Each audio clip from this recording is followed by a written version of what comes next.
వాడు పెద్ద పీకుడు కదా, వాడు పెద్ద తురుంకాను కదా, అబద్ధాలలో నంబర్ 1 కదా, బ్లాక్మెయిల్లో కూడా నంబర్ 1 కదా, అన్నిట్లల్లా పట్టెబాజీ వ్యవహారంలో కూడా నంబర్ 1 కదా. నేను వాటితో సవాల్ చేస్తున్నా, దమ్ము ధైర్యం ఉంటే ఛాలెంజ్ చేస్తున్నాం అంతటి,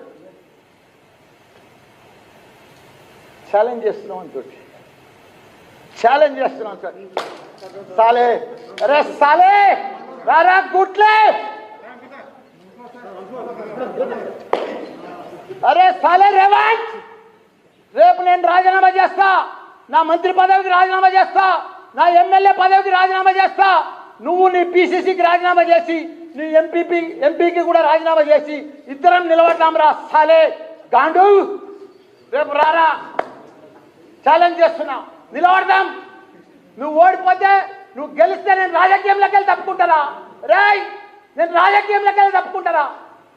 కానీ నువ్వు గెలిచి చూపిరా, నువ్వు తమ్ముంటే అందరికి చెప్తున్నావు కదా, 20 గంటలాగు 15 గంటలాగు 2 ఏళ్ళలాగు మనమే వస్తున్నాం. ఇప్పుడు ట్రైలర్ చూపిరా, నువ్వు గెలిచి పిల్లలకు ధైర్యం ఇరా, నీ కాంగ్రెస్ పార్టీకి ధైర్యం ఇరా. నేను మళ్ళా గెలుస్తున్నా, ఇప్పుడు ఛాలెంజ్ చేసిన మల్లన్నతోటి, నేను ఎంపీగా మళ్ళా గెలుస్తా, మళ్ళీ నిలబడతా అని. మొగోడవైతే చెప్పురా, ధైర్యవంతుడవైతే చెప్పురా అని కూడా నేను అందరు ముంగట ఛాలెంజ్ చేస్తున్నా. వాడిని కూడా రాజీనామా చేయమని